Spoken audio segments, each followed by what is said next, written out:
Hey everyone, I've got some new artwork for you today. This is just another approach you can take to creating compositions and digital paintings that involves a lot less direct painting, and there's a lot more just using the lasso tool and cutting shapes and pasting them and getting really nice granular textures and really interesting artifacts that aren't possible just doing it by hand. If you want more stuff like this and the real-time versions of these kind of videos, consider joining me on Patreon. But either way, I hope you like this, and I really appreciate all the love and support you guys have shown the channel. So thank you so much, and I hope you like it. Let's go.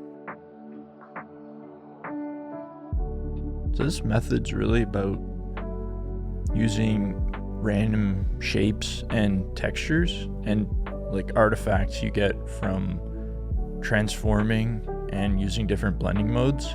It's about using those things to create really fast compositions instead of painting directly. So when I do this, I start by working really abstractly, tapping the canvas or using texture brushes with interesting edges to just kind of create an abstract composition. And you can do this with having absolutely nothing in mind about what you want to make. You can go in with absolutely no idea and just use the abstract shapes that you end up creating to kind of inspire yourself and see ideas that you can pursue further. You could start with a vague idea. You can use this method to explore like an idea that you already have in your mind. It's just important to still maintain the kind of spontaneous, chaotic approach and lean into that even if you already have an idea in mind, because that's the strength of this method. So there's very little actual painting and drawing. Mostly what I do is create a couple shapes or big masses or textures, and then I grab it with the lasso and transform and warp it, and I'll make adjustments to the brightness or whatever, and then put it on a darken layer or a lighten layer if it's a light shape that I grabbed, and move that around and try and see if it creates any forms that look like something. As soon as I see a shape that gives me an idea or to me looks like a recognizable shape, then maybe I'll use that to inform the idea that I want to end up with. So in this case, I was just moving stuff around and using the darken blending mode, and then I ended up creating these two kind of pillar shapes. So I ended up deciding to go with like a dark maybe like a cavern or like an ancient gateway in the side of a mountain or a cliff. And this happened in just the first couple minutes of moving stuff around the canvas randomly. Now I can keep going with this same approach of using just basically the only layer modes I use is darken and lighten, depending on if I want to preserve a light texture or a dark texture. And I'm working all on one layer for the most part, and just grabbing and Control J to duplicate that section and then turn it to darken or lighten, move it around until I like where it is, and then merge it back to the main layer. And that's just kind of how I work. I'm just grabbing stuff with the lasso, duplicating it, warping it and stretching it, and seeing if I can create cool textures, and then changing it to darken and lighten to see what effects that gives. And then once I'm happy, I'll merge it down. So maintaining that approach, I think, through the whole process of doing it this way is important, because as soon as you start getting really particular and try and paint directly, then it can start tightening up, and you'll lose those really nice random artifacts that this method creates.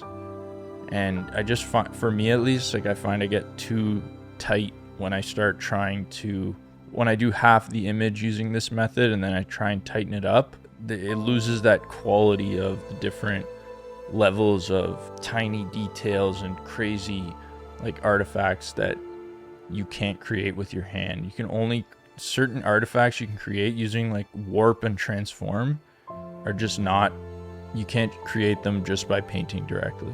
This method's really cool because it feels like photo bashing with your own piece as you're making it. So it's like you create a couple of interesting textures or marks, duplicate those and move them around and stretch them and create interesting textures, and then merge it, and then grab that section that's a little bit more detailed and start warping that around and trying to see if you can find shapes with it. What this method's really good for is if you're having an off day or you feel like the traditional way of drawing and painting, if it's just not working for you one day, this is a really nice way to kind of break that and unblock yourself. At least if you can do a couple sketches like these and not rely on fundamental drawing and painting skills as much, but just rely on your eye, creating random chaos on the canvas and relying on just your eye to see stuff. It can be a good way to unblock yourself and inspire yourself. It's really about using your eye here and training your eye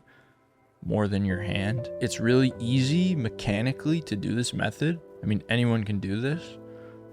The hard part is, seeing the compositions, realizing how to build on that. It's a great way to train yourself to see compositions, and I actually think it benefits everyone to work more abstractly and understand things just from a more abstract point of view, because that's like purely composition, and composition is so important in illustration and concept art. Working abstractly and seeing appealing compositions and what makes those appealing in a purely abstract sense, I think can benefit you when you do go to more refined ideas and illustrations. It's like looking at clouds and seeing something in them. That's kind of what this process is like. Seeing random stuff that almost looks like something but not quite, and using that to inspire yourself to build off of that. When you're working this way, what you might find is once you get to the middle point or the later stage, once you have something there that is an idea and you want to build off of it, you might start wanting to paint directly, or you might start getting precious about not wanting to make big changes anymore. And that's a hard part for me. I find that stage really hard with this method, but I think it's still important to not be afraid to try big things, to keep, you want to keep this spontaneous quality of shapes and marks all the way to the end. So it's important not to lose those by being too precious and trying to be too specific about stuff. What I do to help with that situation is I just duplicate the whole painting. I always have one layer that I go back to. So every time I make a change that I like, I'll merge it with the one layer and then start the process of duplicating and trying stuff. So what I'll do is if I like my painting at a stage and I want to move forward, but I'm a little bit scared about ruining what I have, just duplicate the whole image and then have a backup underneath all of it. So then I have two copies of the whole image, and I'll just start working off one and trying really crazy stuff. And if I end up ruining it, I can just turn those off and I can see the stage of the painting that I liked.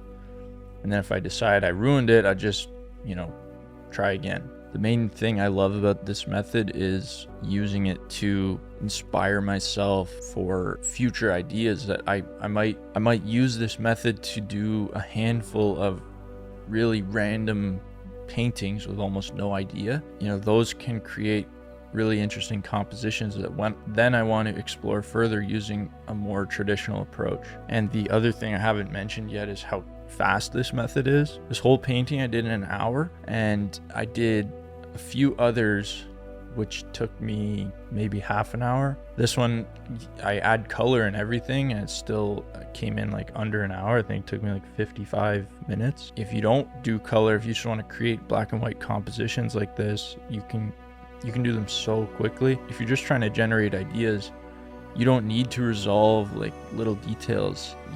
You can just get the basic idea of the composition and move on to another one. And because it's so random and you're using so many happy accidents, I find it doesn't exhaust your brain as much as traditional drawing and painting, which requires a lot more, deliberate thought and mark making. This method is, really light on your brain. It feels relaxing to just move shapes around and see things come together that you weren't expecting. Yeah, try this method for yourselves. And like I always say, and the main reason I say this is because I need to take my own advice.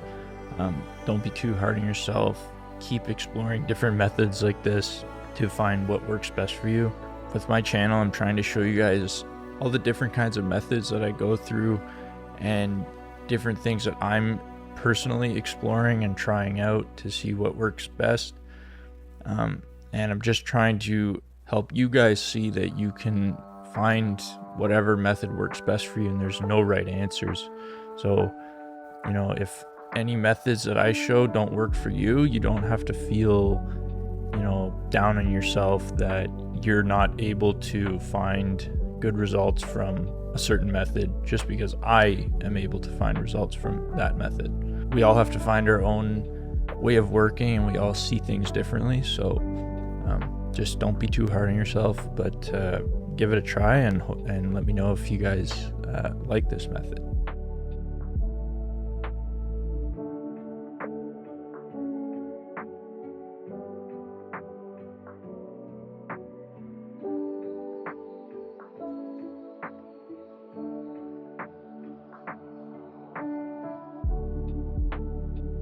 So that's it for this one.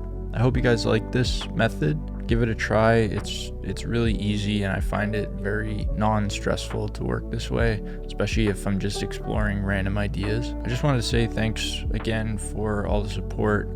Go check out the Patreon if you feel like it. Either way, I really appreciate you guys watching. Thanks, and I'll see you in the next video.